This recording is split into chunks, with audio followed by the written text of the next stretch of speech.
debates in Parliament involving government, the bloodlines between the legislative and executive arms of government, questions about use of public resources, because speakers of the National Assembly and the Senate are driven around with state security as they run a different arm of government. From a governance perspective, what do you feel about this? Let me not say, because fine, there are counter arguments about freedom of association. Even the speakers have that, but shouldn't there be a level of restraint? I think, one, I don't think if that is illegal, them campaigning, because I don't think if there's any law that bars them from campaigning. Remember, they get into office through election. They're elected by members of parliament in the first place. They're not appointed. That's one. Secondly, even if we borrow from the former speaker, I think it was called Marende, in 2013, who actually vied for gubernatorial seat while still a speaker, and we never saw what the opposition now are talking about. I'm not saying two wrongs make it right, but because there's no any legal impediment or any legal issue per se within our constitution that really bars them, not unless there is, I haven't read, that bars them from vying or campaigning. But when it's an ethical issue, when now that affects their mandate within the parliament that they serve, when now they are not, when they become partisan in making decisions within parliament, then that becomes an issue. If whatever they are doing affects their work within the confines of their role as a Speaker of National Assembly or the Senate, then that becomes an issue. But there is no law per se that stops Wetangula or Amason Kingi from spearheading government agenda or speaking on behalf of the president of the day. How possible is it for a speaker to be impartial while presiding over parliamentary duty, while is out there calling for the re-election of a certain individual? I'm mentioning the name of the president, because Parliament has been accused of being under the massive influence of the executive. Don't you think that there are questions to be asked there, even if just ethical? Yes, you say the impartiality of Parliament as it is, leave alone just the Speaker. That is what Kenyans are looking for. That when you get in there, can you go there sober? When you get into Parliament, when you're making policies, you're passing bills and coming up with policies that are going to affect the running of the government, can you be sober and not look at it like, I am a pro-government person, I'm against the government of the day? Because the way our constitution is, we don't really have an opposition.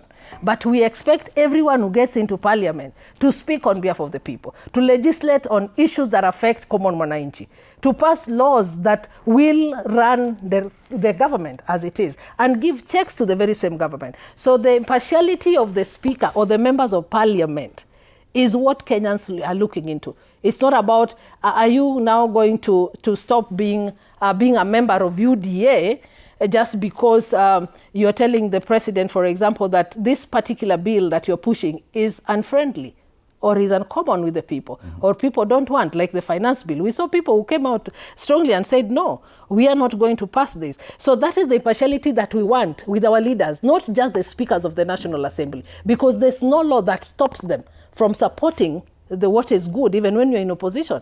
Because some policies are good, but then because you're in opposition and possibly your party demands that you speak against the government of the day, you're not seeing anything good in whatever the government of the day is pushing forth. So I don't want us to limit our thinking into Wetangula being the speaker, but what does the law says about being a speaker? Can you participate in politics? But we cannot always just depend on the law. Sometimes when you said yourself, there are ethical issues. That's what I'm saying. You made a comparison with Kenneth Marende. Yes. And he has been lauded several times for being one of the most impartial speakers of the National Assembly, despite the fact that he had been elected by the ODM party, which was not even in government. Exactly, and that's the impartiality that we want. So when you are there, can you speak what is right by the people?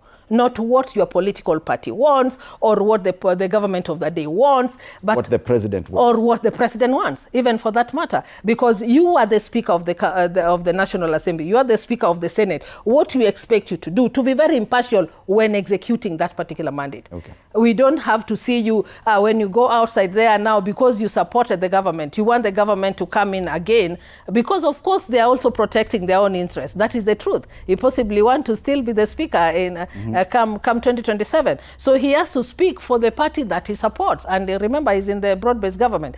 But then what is unethical is when you speak with both sides of your tongue. That when you come into Senate, for example, or when you go to Parliament, for example, and then when we expect you now to stand firm on an issue, then you remember, oh, yesterday I was busy supporting the government, but this is unpopular, but it has to pass. Then that is wrong. That is unethical. And that one, of course, all of them have to be called out. Yes. You've been a member of the National Assembly under certain speakers, and over time we've had speakers of being oftentimes pro-government. Do you see that some of this criticism is valid in some instances? It is not valid. It's born out of ignorance. And I think we need to refresh our civic knowledge, civic education knowledge about our politics and traditions of parliament. All speakers of parliament are elected. They are elected through a political process. And upon assumption of the office of the speaker, a speaker is expected to be impartial when executing the duties within the chambers. And even a speaker does not vote on bills and motions and within the House. And whichever way that voting carries, the speaker pronounces the outcome of the voting as is. And I think Moses Wetangula and Jefferson Amason Kingi have executed that responsibility with distinction. That's a fact, within the presence and within the traditions of parliament and the expectations of what a speaker should do. Exercising their political rights is something that you cannot contemplate nor even imagine to take it away. Take that matter to court, there will be interpretations. And there are certain rights that the speakers enjoy every time, everywhere, including political rights. Don't forget that Amason Kingi was the party leader of PA. And Moses Wetangula was the party leader of Ford Kenya. Was. Let me say was, because right now I am not aware about the record. Ford Kenya. Yes, so nominally he's the leader of Fort Kenya. The other one is the leader of PA, and they are members of the broad-based arrangement.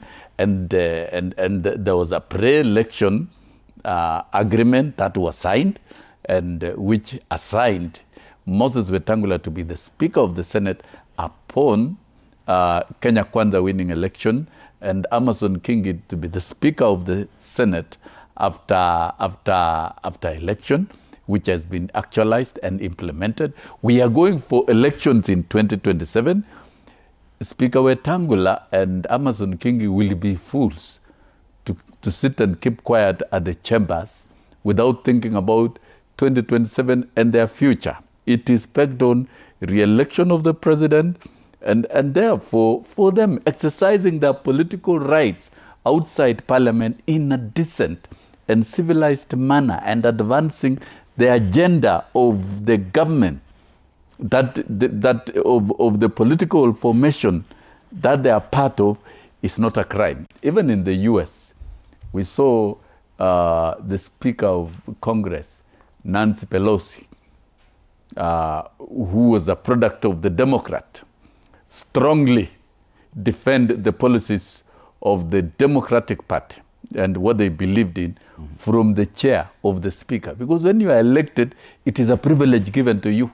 And so you even exercise political rights that are in the interest of the country. So I think it is foolhardy to go back and you want to gag the speakers from exercising their political rights outside parliament. That one is untenable. At the end of the day, and I can tell you for sure, as we move towards 2027, all persons within the broad-based arrangement, whether they are speakers of the National Assembly, whether they are ministers, and anybody else in government will engage in political rights that will lead to the re-election of President William Ruto, and that is decent politics. And there is nothing wrong with it. Dr. If somebody does not like it, go and look for another country where in Utopia, where you can practice things that are not like real.